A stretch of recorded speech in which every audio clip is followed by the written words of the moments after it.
Hello everyone. Welcome to a fresh session of English language resource with Idrisa Kadri. This presentation is about a story, The Portrait of a Lady by Khushwant Singh. Before we go into the details of the chapter, let's know a brief account about the author. Khushwant Singh, born as Khushal Singh, was an Indian novelist, lawyer, journalist and politician. Born and raised in Hadali, Punjab, which is now in Pakistan. He studied law at St. Stephen's College, Delhi, and King's College, London. After working as a lawyer in Lahore Court for 8 years, he joined the Indian Foreign Service upon the independence of India from British Empire in 1947. He was appointed journalist in All India Radio in 1951 and then moved to the Department of Mass Communication of UNESCO at Paris in 1956. These last two careers encouraged him to pursue a literary career. As a writer, he was best known for his trenchant secularism, humor, sarcasm, and an abiding love of poetry. His comparisons of social and behavioral characteristics of Westerns and Indians are laced with aesthetics. He served as the editor of several literary and news magazines, as well as two newspapers through the 1970s and 1980s. Between 1980 and 1986, he served as Member of Parliament in Rajya Sabha, the upper house of the Parliament of India. Khushwant Singh was decorated with the Padma Bhushan in 1974, but he returned the award in 1984 in protest against Operation Blue Star, in which the Indian Army raided Amritsar. In 2007, he was awarded the Padma Vibhushan.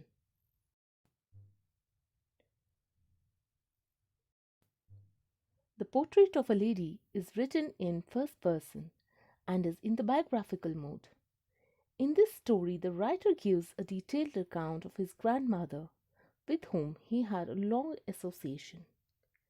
The story begins with the appearance of the grandmother. The author recalls his grandmother as a very old lady with a wrinkled face. She appeared so old that it was hard for him to believe that she has once been young and pretty. She was short, fat, and a little stooped in appearance. The author remembers her moving about the house in spotless white, counting the beads of her rosary, while her lips moved constantly in silent prayers. She was not pretty in the traditional sense, yet her serenity made her beautiful. In the initial years of his life, the author lived with his grandmother in the village, sharing a good friendship. His grandmother used to wake him up in the morning and get him ready for the school. She would hand over to him the things he required in the school.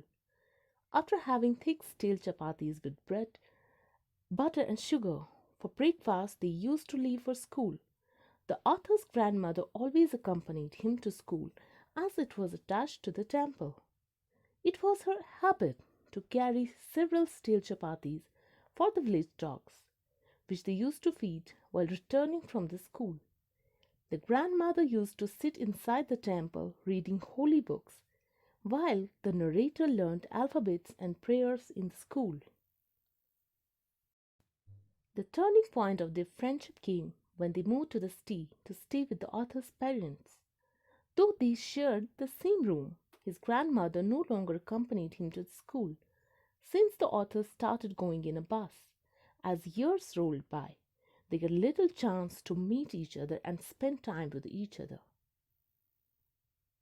Unlike the village school, the author was not taught about God and the scriptures, which troubled his grandmother. She did not believe in what was being taught at the school and was unhappy as she could not help him with his lessons. Moreover, she was disturbed at the idea of music lessons being given at school, as she considered music to be unsuitable for gentlefolk. Her disapproval was conspicuous in her silence. When the author started going to the university, he was given a room of his own. It resulted in a further gap between them. She accepted her loneliness and rarely spoke to anyone. All day long, she sat spinning the wheel and reciting her prayers. She relaxed for a short time early in the afternoon to feed the sparrows who came in large numbers. The bond and level of comfort they shared with her is evident in the fact that they perched even on her legs and head. She used to be at her happiest self while feeding the sparrows. The author decided to go abroad for further studies. He was sure that his grandmother would be upset at her departure. On contrary, she turned out to be a strong lady. She came to the railway station to see him off, but did not show any emotion. She was absorbed in her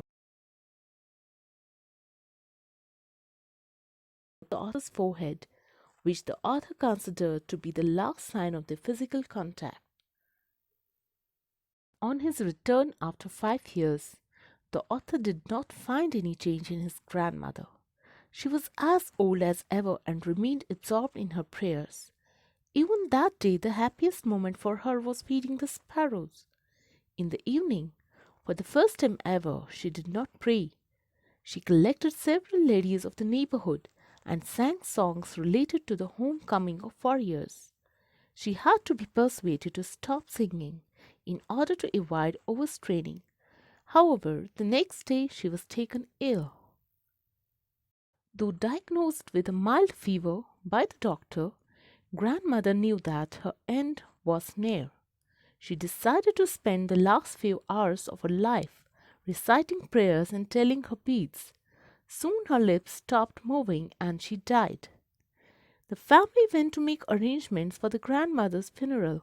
As they came with a stretcher, they stopped midway to find thousands of sparrows scattered around her dead body.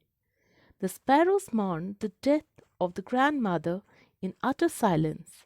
They ignored the breadcrumbs thrown at them by the author's mother and flew away silently after the body was carried away for cremation. The breadcrumbs were swept away by the sweeper next morning.